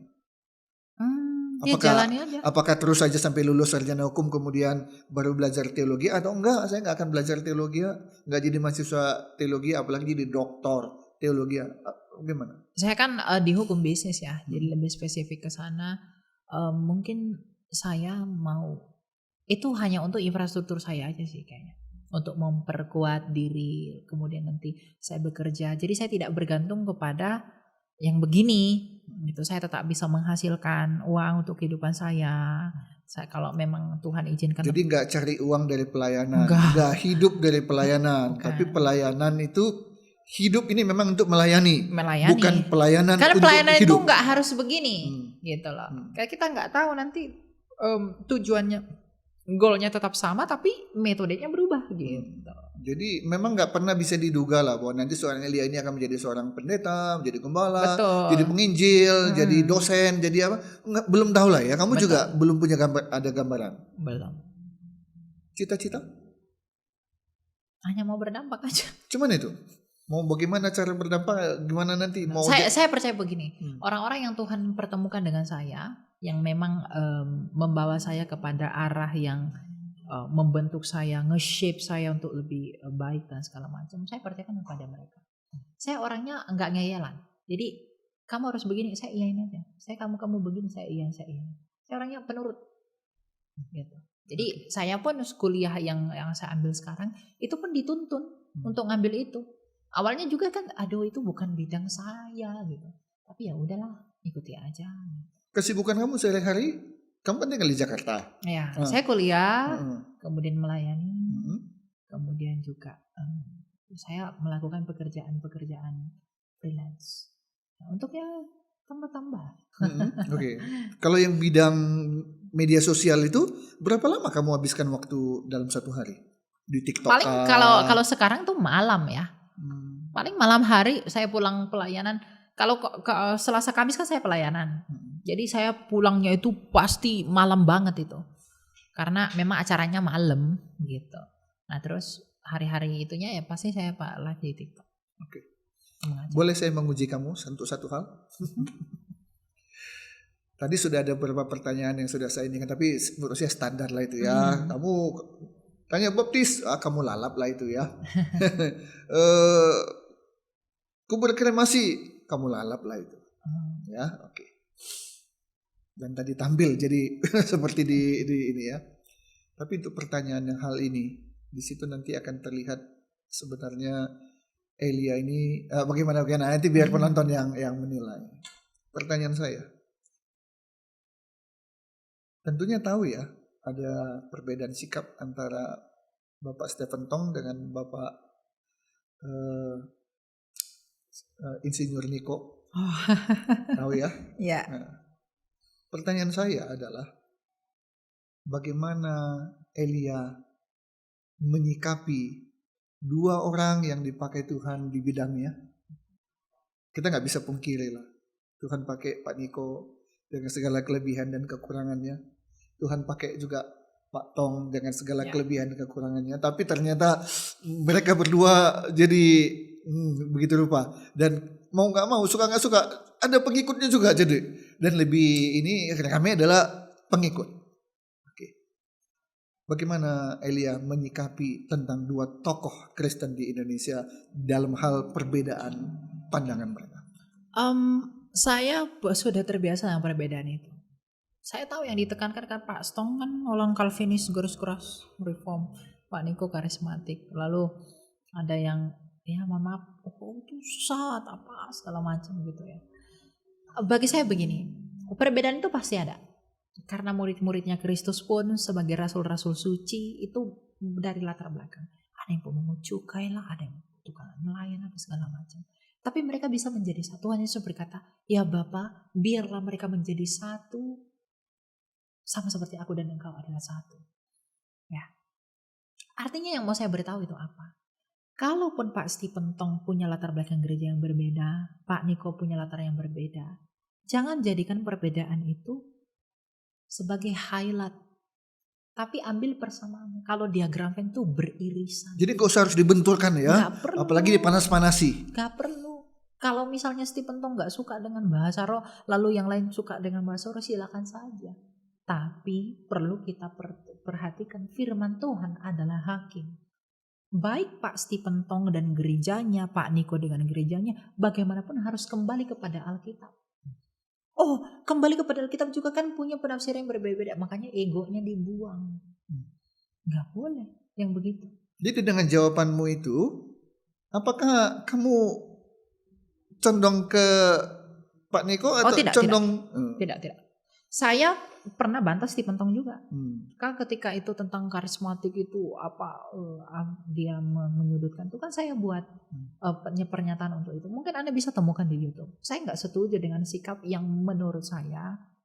Mungkin orang berkata, oh itu adalah karena ya dan ya, apa itu tegas dan lain sebagainya. Tapi itu nggak wajar. Bagi saya ya, itu nggak cocok untuk ekosistem kekristenan. Jadi Elia nggak mau menempatkan diri pada saya berpihak pada ini pada itu. Saya orang yang menghindari konflik. Ya. Kemudian kalau ke Pak Nikonya juga saya enggak, karena teologi saya bukan karismatik. Iya. Jadi saya nggak punya alasan bela Pak Niko. Lutheran ya. Saya justru kalau dilihat dari latar belakang saya harusnya condong ke Pak Stephen Tong. Harusnya ya. Ini tidak, gitu loh. Dan untuk bela Pak Niko pun saya bukan orang yang bisa bahasa roh atau punya karunia seperti Pak Niko bernubuat dan lain-lain. Enggak. Jadi saya nggak punya alasan bela Pak Niko atau Stephen Tong. Karena yang saya lihat perpecahan itu bukan buahnya penginjilan. Karena kan begini, di antara kedua orang ini kan ya saya sangat menghormati mereka berdua. Saya bisa sebut sebagai beliau karena mereka saya sangat menghormati ya. Karena buahnya ada. Hanya saja perbedaan corak itu membuat ini saling, wah aku dan gerejaku paling benar. Ada yang berkata aku dan gerejaku yang paling benar. Kalau hanya begitu-begitu saja, kapan konflik akan selesai? Makanya ketika di TikTok itu saya berusaha dibenturkan, pandangan kamu kan bertentangan dengan apologet ini. Kamu kan bukan dari kamu, dasar kamu Protestan, suka protes mulu. Kamu dari gereja, bagi kami kamu sesat. Gereja kami yang paling benar, dibenturkan dengan lain. Aduh, saya bilang saya nggak tertarik dengan isu itu. Intinya kita bukan hakim. Kita bukan hakim, firman Tuhan adalah hakim. Saya selalu katakan begitu. Saya tidak berhak hakimi kamu. Jadi nggak bisa kita bilang ini yang benar, ini yang salah. Bisa kita katakan mana benar mana salah. Oke, ada kelemahannya di sini, Oke, kita bisa ini kayak. Bisa. Tapi untuk menyatakan ini yang sesat, ini yang benar, ini yang benar, ini yang sesat, kita nggak pada kapasitas yang kita bisa dalam kapasitas itu, tapi berdasarkan firman Tuhan. Kita bisa katakan orang tolak Tritunggal sesat, itu pasti sesat. Jadi kalau ada gereja mengaku kita gereja benar tapi tolak Tritunggal, itu pasti sesat. Karena menolak Tritunggal adalah menolak Allah itu hidup. Tapi kalau masalah bahasa roh itu yang begini, ngapain yang begitu? Jadi ada dasar-dasar yang tidak bisa dikompromikan. Ada hal-hal primer, ada hal-hal sekunder. Hal-hal primer itu saya itu orang yang paling radikal tentang keselamatan. Keselamatan itu hanya dan hanya di dalam Yesus. Jadi kalau ada orang Kristen liberal atau Kristen universalisme mengatakan di luar Yesus mungkin ada yang selamat, bagi saya no. Kristen apa itu namanya yang kemarin itu? Progresif. Progresif ya. Udahlah, kan bagi mereka. Ada lagi yang bilang pendeta besar ini, Yesus bukan juru selamat, tapi Bapa yang juru selamat. Ya itu urusan dia. Makanya saya bilang beliau itu, saya masih menghormati dengan mengatakan beliau itu sesat, pandangannya sesat. Orangnya kita kasih hidup. Jadi seorang Elia dengan segala kelebihan dan kelemahannya berani dengan jelas dan tegas. Siapapun dia, mau pendeta kecil, pendeta besar. Mau pendeta kecil, pendeta besar. Saya sering dibilang orang begini. Aduh janganlah Elia itu udah senior. Saya nggak peduli kamu senior atau enggak. Tapi kalau kamu menyeleweng dari kamu menambahkan ajaran baru dari apa yang telah sudah diajarkan. Kita harus berani untuk. Harus berani. Karena bukan aku yang menghakimi, tapi firman Tuhan. Galatia 1 ayat 8 dan 9. Jikalau ada sekalipun malaikat atau dari antara kami, kata Rasul Paulus, yang memberitakan Yesus yang lain selain daripada yang kami beritakan. Bukan hanya sesat, terkutuklah dia. Kalau kita kompromi hanya karena menghormati dia sebagai pendeta besar, berapa banyak jiwa yang akan binasa? Jadi kita pilih yang mana?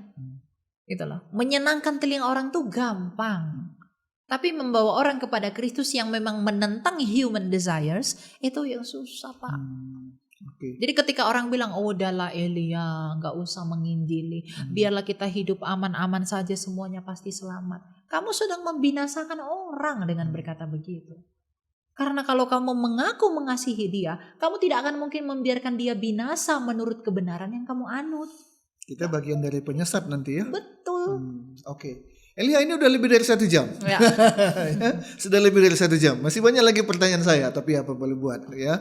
Kemampuan saya mungkin terbatas untuk menggali. Tapi ya bagaimana mau dimanipulasi waktu dengan nanti akhirnya saya dan Elia ngomong cepat-cepat supaya cepat orang nggak nangkap lagi dan ditanya apa dijawab apa. Tapi ya sudahlah, dengan segala kelebihan dan kekurangan kita berharap perbincangan kita ini, kisah yang kita sampaikan ini bisa berguna, berdampak, bermanfaat dan memberkati para penonton kita.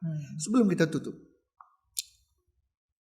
terus terang belum tentu orang pengajar itu pintar khotbah. Dan belum tentu juga pengkhotbah yang enak didengarnya itu bisa ngajar. Elia kan seorang pengajar kan? Ya. Lebih tepat lagi apologet. Pengajarnya belum tentu bisa apologet. Tapi apologet bisa mengajar. Oke. Tapi sebagai pengkhotbah saya, maaf ya, saya jujur ya, saya meragukan. Sampai nanti saya lihat, memang khotbahnya memang ini gitu ya. Ya, kalau masalah itu Anda boleh lihat atau besok kan saya ada khotbah. Oh gitu ya. Minggu ya. Silakan. Minggu ya. Kalau besok kan masih tanya jawab kan. Nah, oke. Mungkin ada waktu yang singkat. Mau bilang khotbah silakan, apapun itu namanya silakan. Bagaimana Elia menyampaikan kepada para penonton kita yang dia orang Kristen, dia bilang, saya Kristen, saya percaya Tuhan Yesus, saya percaya Alkitab, saya percaya Bapa Roh Kudus. Tapi kadang-kadang oleh situasi kondisi, entah masalah, kesulitan, saya jadi bertanya, betulkah Tuhan itu ada? Ketika saya butuh Tuhan gak jawab. Manusiawi ya. Dan tugas-tugas kita lah untuk yang begitu-gitu, kan kita nggak bilang jangan adanya begitu dong, nggak bisa dong. Iya. Apa yang Elia bisa sampaikan kepada umat Kristen yang suatu titik tertentu dia mempertanyakan apakah Tuhan itu betul ada, atau hanya karena ya diajarkan begitu ya saya terima aja deh, mau saya ngerti nggak ngerti ya udahlah Tuhan itu ada, Tuhan Maha Kuasa, saya terima aja deh gitu ya. Nah, bagaimana Elia menjawab itu? Silakan. Oke. Mungkin beberapa orang yang sedang di dalam penderitaan, mungkin Anda berpikir bahwa Tuhan itu tidak ada karena Anda merasakan hal-hal yang tidak baik. Tapi begini, justru keberadaan Tuhan itu akan ada ketika kita di dalam penderitaan. Rasul Paulus berkata, sebab di dalam kelemahanku lah kuasa Allah itu menjadi nyata. Dan di dalam itu kuasa Kristus menaungi kita. Sehingga ketika kita di dalam masalah, itu adalah menjadi gambaran bahwa Kristus yang pernah di dalam masalah dan keluar daripada itu dan mendapat kemuliaan, bukankah itu yang kita harapkan dan nantikan? Jadi orang-orang yang mempertanyakan, apakah ada Tuhan karena saya merasakan semua yang sakit? Bukankah Ayub mengatakan hal yang sama? Tetapi apa yang Ayub berbuah? Apa yang Ayub lakukan? Apa yang Ayub buahkan? Dia tetap beriman kepada Tuhan, dia tetap dituntun kepada kebenaran itu, dan dia tetap merendahkan dirinya. Dan hasilnya apa? Dia mendapat pemulihan. Kalau emas itu ingin menjadi murni, maka dia harus diuji lebih dalam-dalam api. Jadi anggaplah penderitaan itu sebagai cara Tuhan untuk memurnikan kita. Karena tanpa penderitaan gak ada kerendahan hati. Tapi Rasul Paulus sudah jelas menasihati jemaat di Korintus mengatakan bahwa pencobaan-pencobaan yang kita alami adalah pencobaan-pencobaan biasa yang tidak melebihi kemampuan kita. Jadi ketika kita di dalam penderitaan, di dalam kesakitan, mari melihat Allah itu menurut sahabatnya, bukan menurut lawannya. Kalau karena menurut lawannya kita akan selalu mengeluh, kita tidak akan punya apa-apa. Kita tidak akan berkembang, kita tidak akan, dan syukur itu tidak ada. Bukankah ada tertulis bahwa kita harus bersyukur senantiasa dalam segala hal. Jadi jangan tawar hatimu, jangan kecut pikiran dan juga hatimu hanya karena kamu sedang di dalam penderitaan, di dalam pergumulan, dalam kesakitan. Karena di dalam kelemahanmu itulah Tuhan itu datang menaungimu, dan di dalam hal itu syukurmu semakin bertambah-tambah. Itu yang perlu kita lakukan. Karena kalau kita bersungut-sungut, apakah bedanya kita dengan mereka yang tidak mengenal Allah? Kalau kita selalu bersungut-sungut, apakah bedanya kita dengan mereka yang tidak mendalami siapa itu Allah? Bukankah dalam Yeremia 9 ayat 23-24 Tuhan berkata, yang kusukai adalah bahwa Ia mengenal aku, bahwa aku adalah Allah yang penuh belas kasih, kebenaran, dan keadilan. Yesaya, ketika di zamannya Yesaya, Tuhan berkata bahwa bumi itu bulat. Yesaya tetap beriman bumi itu bulat, meskipun dia tidak punya cara untuk membuktikan bahwa bumi itu bulat. Tapi sekarang kita bisa mengatakan bahwa Yesaya berbahagia, karena iman itu telah dibuktikan. Maka iman Anda percaya bahwa Tuhan menaungi, menyelamatkan Anda akan berkumpul bersama-sama dengan para surgawi di dalam penderitaan itu, bahwa Anda beriman penderitaan itu adalah proses memurnikan Anda. Meskipun Anda belum melihat itu, tapi percayalah. Karena iman adalah bukti dari apa yang tidak kita lihat dan dasar dari pengharapan. Amin. Elia, itu tadi khotbah, itu pengajaran itu apa lagi itu? Ya, itu lebih apapun ke itu deh ya. Apapun itu. Ya. Terserah semua. Yang penting Elia sudah menyampaikan sesuatu yang harus disampaikan, dan semuanya itu adalah dasarnya bukan kata saya, kata Elia, tapi kata Alkitab. Wajarnya memang orang Kristen di dunia ini harus teraniaya. Kalau kita tidak teraniaya, kita bukan Kristen. Karena kerajaan dunia ini selalu ingin merenggut kita karena ia tidak dapat menyakiti Kristus. Maka dia menyakiti kita yang adalah hak miliknya Kristus. Jadi berbahagialah orang yang menderita. Celakalah orang. Ngeri juga ya. Berbahagia. Jadi orang Kristen ngeri juga ya. Harus. Tapi itu bukan pilihan yang salah. Iya. Itu yang pasti ya. bukan pilihan salah. Apapun terjadi, Tuhan Yesus tetap menyertai kita. Betul. Elia, terima kasih banyak. Ya, terima kasih Sudah hadir semua di podcast Berbagi Kisah dan Kasih, podcast rohani yang masih baru, seumur jagung. Ya. Dibandingkan akan bertumbuh lagi. Lebih hebat dipakai Tuhan ya. Puji Tuhan. Terima kasih dan Tuhan berkati. Ya, Tuhan berkati. Ya. Demikian Bapak Ibu sekalian, saya sudah kehabisan kata-kata. Silakan simpulkan sendiri bagaimana Bapak Ibu tadi sudah menyaksikan, tanya jawab tentang dirinya Elia. Walaupun kita nggak bisa ungkap sedalam-dalamnya, seluas-luasnya, saya sangat menyadari bahwa saya juga membatasi diri. Ada hal-hal yang memang tidak saya tanyakan dan tidak dia ungkapkan demi untuk bisa berjalan pelayanannya sebagai apologet. Ya, jangan saya memuaskan dan diri saya juga memuaskan penonton. Kita kupas habis-habisan, tapi itu nanti merugikan.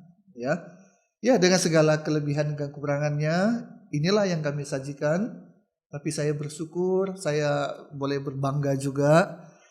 Inilah podcast pertama yang menampilkan apa adanya, sehingga keingintahuan orang Kristen tentang siapa itu Elia Myron, bahkan dari namanya mungkin orang bilang Elia Miron, itu udah keliru. Sekarang jadi tahu Elia Myron. Dan satu hal lagi tidak saya tanyakan, tapi saya boleh menyampaikan kepada para penonton, Elia Myron bukanlah nama aslinya. Jangan tanya saya nama aslinya siapa. Itu satu hal yang juga saya tidak tanyakan. Saya sudah tahu tapi saya tidak tanyakan. Ya, mari kita berdoa supaya pelayanan Elia Myron yang sudah dilakukan selama ini menjadi apologet tetap pada jalurnya. Dia tidak mabuk dengan ketenaran, kepopuleran, dan akhirnya nanti tanpa sadar jadi sombong. Dan dia juga tidak suatu ketika jadi merasa ada khawatir, ada takut dengan apa yang dilakukan. Kita doakan semua dua hal yang tidak terjadi dalam kehidupannya. Dan seperti pengakuannya tadi bahwa semua adalah karena anugerah Tuhan. Dia bisa jawab apapun yang ditanyakan, yang disampaikan oleh pihak seberang, hanya untuk bisa meruntuhkan iman orang-orang Kristen. Apalagi yang disampaikan itu bisa bebas dilihat di mana saja dengan begitu mudah. Tapi karena ada Elia Myron dan yang apologet yang lain, itu bisa memberikan benteng sehingga orang Kristen tahu, itu enggak benar. Yang benar adalah apa yang disampaikan oleh apologet Kristen ini. Ya, kita doakan mereka tetap sehat, anugerah Tuhan tetap ada dalam mereka, perlindungan Tuhan dan hikmat dari Tuhan, urapan dari Tuhan tetap ada pada mereka. Demikian akhir dari podcast Berbagi Kisah dan Kasih, yang saya tidak berlebihan kalau mengatakan bahwa kali ini adalah episode yang spesial. Dan ini semua kemurahan Tuhan untuk podcast ini, sehingga memberikan kami kekuatan bagi tim kami bahwa dalam berbagai kesulitan yang kami hadapi, podcast ini harus tetap jalan, harus tetap memproduksi kesaksian-kesaksian dari siapapun juga yang memberkati para penonton. Saya Yunus Timotius tetap mengharapkan bantuan Bapak Ibu subscribe, like, dan share supaya kami tetap semangat dan kelanjutan dari podcast ini tetap ada. Tuhan Yesus memberkati kita semua.